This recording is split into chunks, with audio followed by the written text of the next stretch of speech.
Welcome back to day 1 million of this R31 rebuild. It's yet again afternoon, yet again is raining, is wet and soggy and miserable, and but there's nothing I can do about it. So right, where we're up to, I have a lot to do today. So I got the brake lines in last night and the power steering lines in. They just need to be secured and should be sweet. I'm a bit pissed off. This brake line got a bit scratched trying to get it in, but whatever. It's no one's going to notice. So step one will be finish off the loom. I got that sorted last night. I've decided, because I don't have enough of this corrugated stuff to actually cover this whole loom, what I've decided to do instead, I've got some Spiro wrap. So I'm just going to use a Spiro because it can go down to like really small or can do up to nearly 20 mil. And basically Spiro wrap the loom and then wrap it in loom tape. So that should keep it secure and should look pretty nice. It'll look a bit neater, I think, than this corrugated stuff. And I am even thinking about possibly unpinning these connectors and actually putting some of my proper loom braid on them just to neaten them up a bit too. So yeah, after that, pretty much I've got to bolt the manifold up properly, get the injectors and rails on. I'll take this throttle body off, degrease it and clean it ready for paint. Always more painting to do. Yeah, then I've got my new turbo up here. I'll start looking at that. And we're going to have to get into some fabrication today as well. So this is the new tile gate that I've got. So I need to cut this flange off and weld this bad boy on there. So we'll have a bit of fun doing that later on. Hopefully clean this bad boy up. Debated about what to do with that, whether or not to paint it on one hand, leaving it how it is. It's always looked like that, it'll be fine. The risk of painting it is that eventually that paint will flake and fall off and stuff like that. But just for initial looks, I'm thinking about painting it anyway. I do have heat-proof paint there. I might as well do it. If it starts to flake off later and someone doesn't like it, they can sort it out themselves. So I want to do all that fab work and have the manifold sorted out and get it on there before the motor goes in the car, because it is a pain in the ass to get at these bottom nuts on it. So I don't want to do that in the car. So I'm trying to do as much to the motor as I can while it's out, while everything's easy to get at, so that it's less mucking around in the car, because the less we have to do to the motor while it's in the car, the less risk there is of damaging our nice fresh paint. So still a lot of work to do, a lot of mucking around, but I'm hoping that I have a pretty good day today and get it fairly well sorted and possibly even get it in the car tonight if I can.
So I'll just show you what we're up to now. Got that all Spiro wrapped. So this is what the whole loom's going to look like. I just quickly did this to show you what it's going to be. So that's got the Spiro wrap underneath it, and with this, with the Tessa loom tape on top, you can see it's still flexible, still do what we want, but with the Spiro and that tape around it, the wiring's supported, strain relieved, and protected. So this is what the loom looks like, all spiroed up. And now it's just the same thing. I've just got to go around with the tape and do the same thing. So what I like to do, you might have seen it, might have noticed it in the time lapse, but all the little branches, I'll start at the little branches and work back from the end, work back to the main trunk where they come from.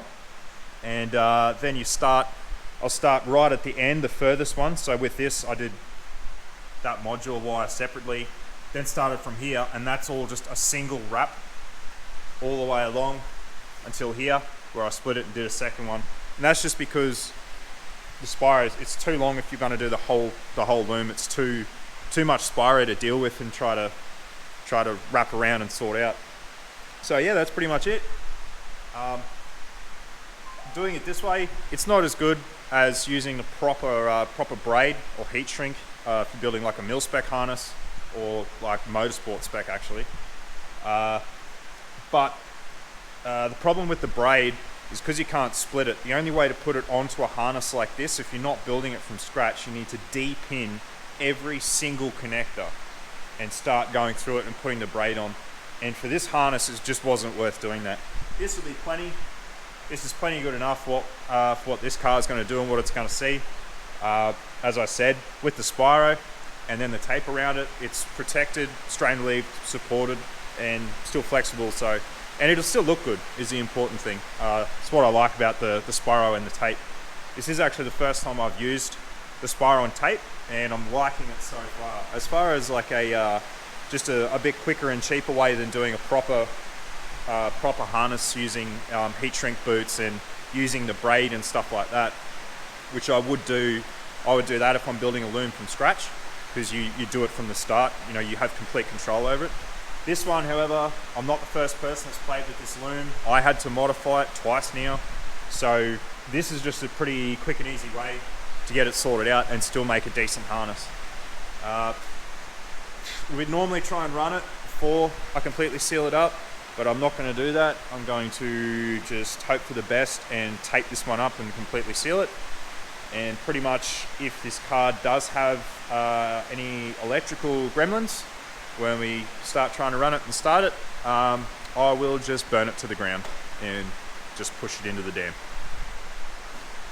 rather than deal with that. So yeah, we'll spend another hour and a half taping the loom, but I'll be glad that it's done. I'm pretty happy. Oh, you notice too, I have put the rail in injectors.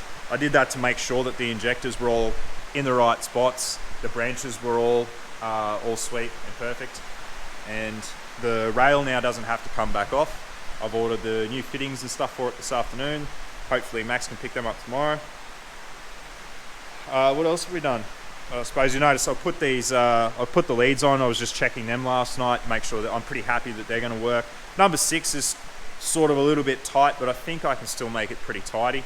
Got the alternator on, sort of starting to get the engine fairly well dressed. Another thing I did make this is a new coil lead, because the factory one wasn't quite long enough if I'd cut the end off and re-terminated it. I did have an old spark plug lead here that I was going to use, but when I got the multimeter out and I was checking those leads, I wasn't real happy with the results. There was just too much resistance. It didn't seem like they were very conductive. So what I ended up doing, I had that little bit left over. This is the ICE 9mm 100 series, really top quality stuff. That's what I used to make the leads for the Cruiser, and I had this piece left over out of that. So I ended up just using that. I took the factory, removed the boot, and took the factory coil end off, re-terminated it onto this, and then that fast coil came with a new boot and terminal, and terminated the other end, and it tests up really nice. I think it was only about 50 ohms over that distance, which is pretty good. So that'll work really nicely. Obviously that other lead that I destroyed to make this one, it was the one that came off the car and it was running, so it obviously works fine. But given that we're going to be pushing a fair bit of boost and we're going to be asking a lot of this motor, I'd rather have rather know that it's got a really good coil lead. if I could afford it, I would like to make a whole set of leads out of that ice gear, because then I know the whole ignition system is just top notch, but I just sort of can't really afford it at this point. We'll see how these leads go. If we find that we're getting spark blowout, or if we find that it's missing under high load and high boost, well, they're probably the first thing that I'd look at, because we know the coil's good and we're obviously going to set the plug gaps right. So yeah, we'll just deal with that later. I've had to think about it and scratch that last thing I said. I'm not going to tape the loom up because it's an unknown loom, unknown ECU. There is high potential for some small electrical gremlins, and I'm gonna hate myself if I have to untape it to figure out what's going on. So I'm gonna leave it for now, just in Spyro. We'll get the car running, make sure it's sweet, and then I can tape it up. It's not right. Some dickhead put the flat battery back in the GoPro instead of the full one. So I'll start again.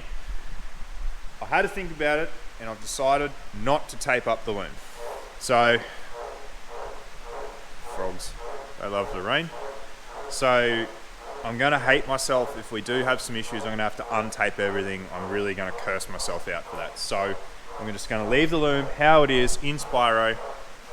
We'll get the car running, and once we're happy everything's sweet, it's not that hard just to quickly pull the loom out and tape it up, or tape it up in the bay, mostly just where stuff is. So the intake's going on for the final time. I've just put plenty of ultra black around the water jacket there. I've just pulled it up sort of hand tight. Just going to leave that set for a while. Turns out this required no modifications whatsoever. Had a really good look at it. It all looks sweet inside. I'm happy with it. So that's all good. Had a bit of a clean up, put a lot of our wiring stuff away, and yeah, moving on now to this exhaust manifold, which I want to get sorted out so I can dummy up the turbo and sort out some of that sort of stuff. So I want to cut that flange off, but you need to get like a pretty nice straight cut I want to weld the new flange on. So I'm going to do this the big boy way, which is this here 9-inch grinder. So yeah, we'll see how this goes, but I'm pretty sure one day when I have an obituary, it's just going to be, or just put it on my headstone, just a quote from me, just saying, "I told you I need adult supervision." I'm sure it'll be fine. Safety first.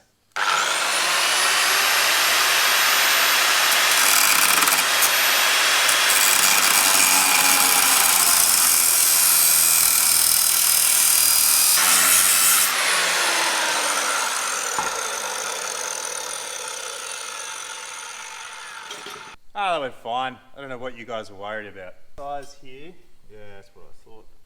Because this gate is actually quite a bit bigger, there is quite a gap around it. It doesn't actually sit in the seat. But no matter, I will make it work anyway. Okay, so we're sort of set up, nearly ready to go. I'll show you what I mean about this. So that's obviously the size that it's designed for. As you can see, there is quite a large gap.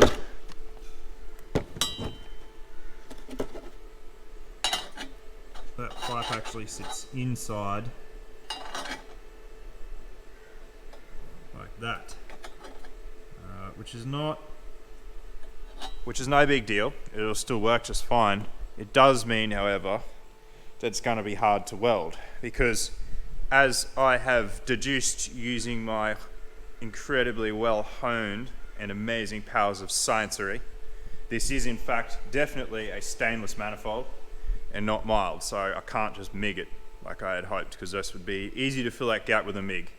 As you can see, where this light should do a bit of sticky, if it was mild steel, it does not, which means it's stainless. So I have to TIG it, which with my limited TIG experience means it's probably going to end up looking like a dog's breakfast in the afternoon.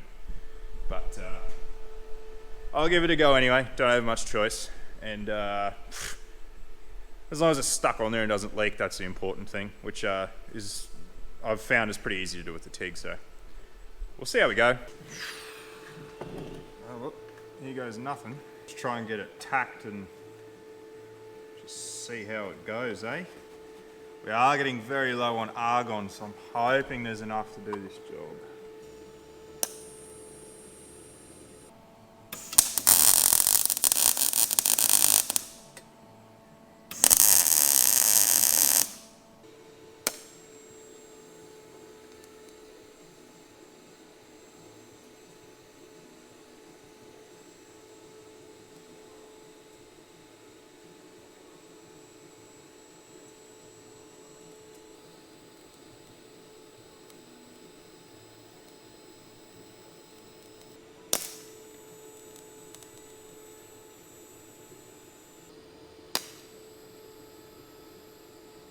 I think I might have to leave that for a bit and let it cool down so that I can find a decent position to set it so that I can finish off that weld.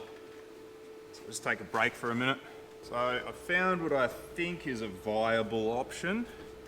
Just gonna have to work around the back of it and come through, but yeah, that's just how it be. Yeah, this is going to be very, very challenging.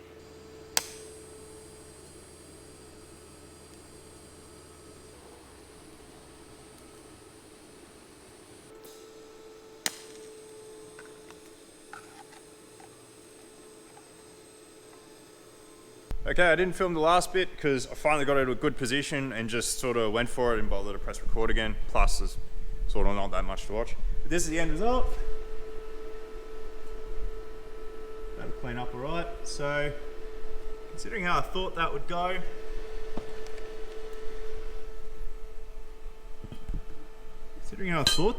I'm pretty happy. It's not disgusting. So yeah, pretty happy there. And to my own credit, that was getting around that back side was a pretty tough spot. So yeah, I'm okay with that. I'm pretty happy. So happy, in fact, that while I let that cool for about 4 hours, there is actually another little aluminium job I need to do with the support for the front panel of the intercooler bracket. So while I got the TIG set up, should probably flick it over to AC and give that one a crack. You really don't know how it's going to go. Might as well give it a go. Okay, so this is our little aluminium job.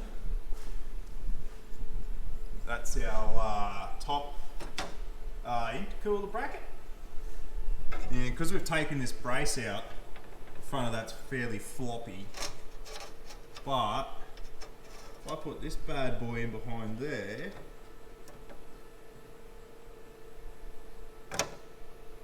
it won't be. So just need to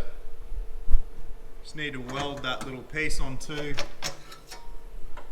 our brace, and it'll be happy. So it's actually not a particularly difficult job, so it might go alright. I mean, I could just screw it on or bolt it or something, but kind of keen to get a bit of practice on aluminium and be, you know, a little bit more fab. You know, flop out the old fabrication doodle. So I'm gonna have a go at it. I'm gonna risk it for the biscuit.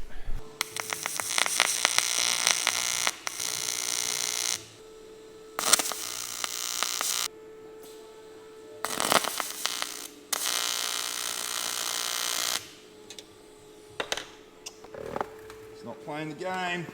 Just need the stupid thing to tack and I'd be all right.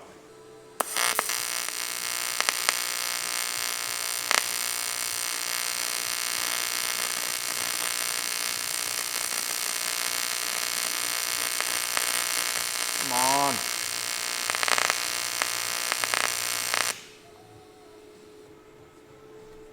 Well, it's a tack. We've got that much. All right, let's see how this goes.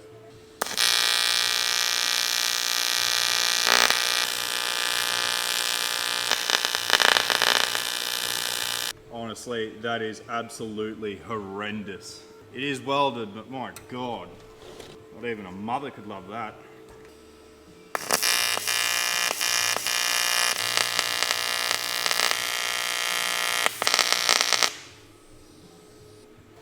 Oh, yeah. That is fucking terrible. I don't want to show the camera, but I fucking will. That is dog shit. But it is welded, I guess, and at least it's fairly hidden, so it'll do. Okay, I have been busy painting turbos, manifolds. We're just about ready to put them on. Got these ready to go. New gasket. I hope to God I have no reason to take this off. I'm going to ultra copper it straight up, just to, we're not going to have any leaks on this thing. New gasket, not heaps of it, just a thin smear around it, just to make sure that everything seals any little gaps or warps in that manifold, because it's been around for a while. So that's what we're going to do right now. Okay, so that's all we want. It's only a thin smear, just to make sure it seals. Gasket goes on only the one way.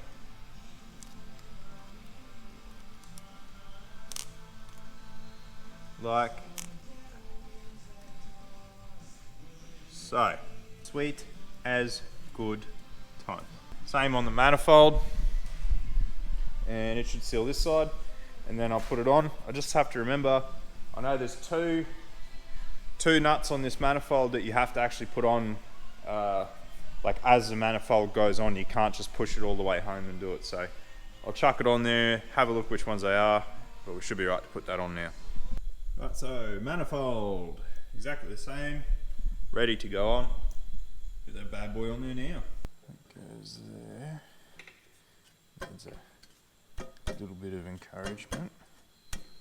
I have a feeling it's these two here.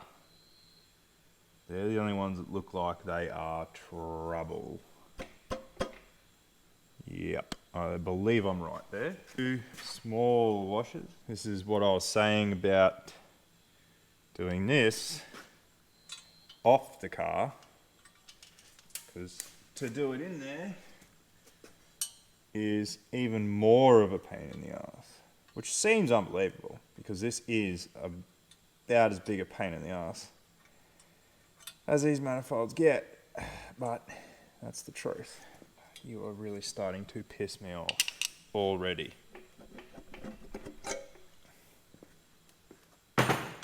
It's just going to be a pain. It has to be that one too, of all of them. Oh, try again.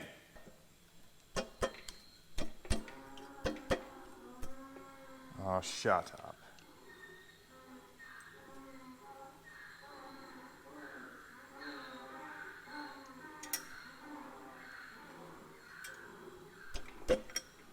These donkeys are really starting to give me the shits.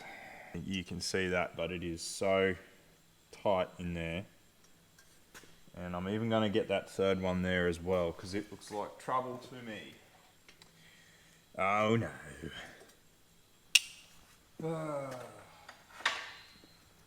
Who designed this dickhead manifold? At the time, I'd probably do something about that. You just want to fuck me.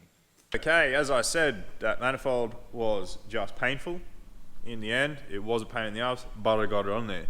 Not only that, but I also mucked around, got the turbo and everything else sorted out. Spent heaps of time, went and stole some of these keeper clips off some of the other motors we've got sitting around, and really tried to tidy up those ignition leads. Stuff like that is really, like, I love neatness like that, and that's going to be really cool. It's going to be good too because it actually hides where the loom comes here. You got your water temps under there, loom will come under there to your CAS plug, like, but this will be the top of it, and it looks really nice. Only thing that pisses me off is a silver writing on the leads, but there's not much I can do about that. I could try painting them with some of the bumper black and stuff I've got, but being an ignition lead, I think it's just going to end up cracking and it'll just look shit in the end. So, I mean, I need to draw the line somewhere. It still looks pretty sick. Just gave the APG forward-facing manifold just a coat of clear.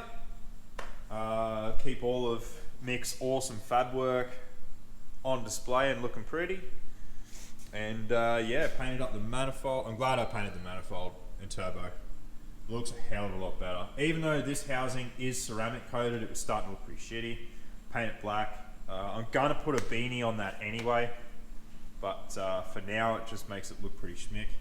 That's where new gate's gonna go. V-band flange there. And yeah, so the motor, as far as I know now, is pretty much ready to go on the hole tomorrow.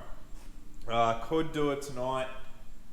I've still got just a couple of things. I've just got to make some mounts and brackets for the power steering line and the brake line and stuff like that, and just make sure all that sort of stuff is finalised. And then I could put it in tonight, but I'm going to just do that. Then try and get an early night's sleep. Hopefully we get to bed around midnight, maybe 1 o'clock, because it is about 10:30 now. I just went and had dinner.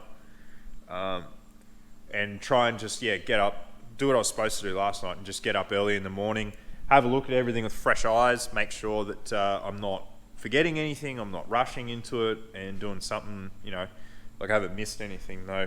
I'm pretty sure it's ready to go in. It's at that stage now. So yeah, I'll just try and sort out the engine bay tonight and just try not to rush it too much and get into it in the morning. So I might as well just sign off here because there's nothing exciting going on from here. Yeah, thanks for watching again. Smash like, smash subscribe. Let us know what you reckon. I personally reckon this motor looks absolutely mint. This might be the best one I've ever done. And some lucky person's going to buy it. Hopefully. But I will build more, so it'll be alright. Alright, cheers guys, we'll catch you on the next one. One last thing before I go to bed. Just want to show you because it's funny as hell. Look at this tiny ass frog. Look at it. Can you even see it? Look at this tiny. What? Look at this tiny ass frog.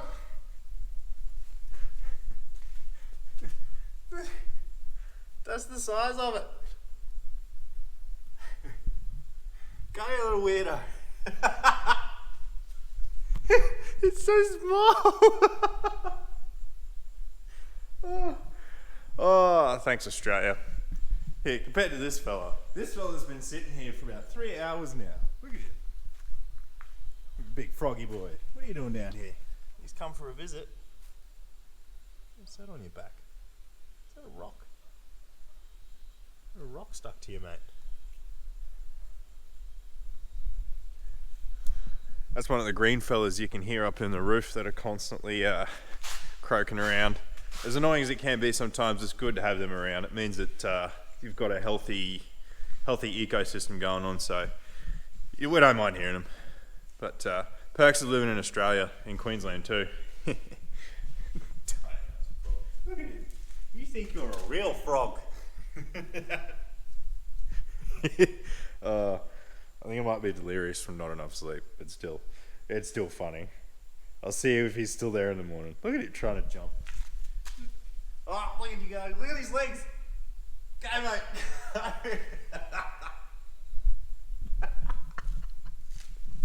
Oh, too funny. Alright, now, peace out, guys. See you on the next one.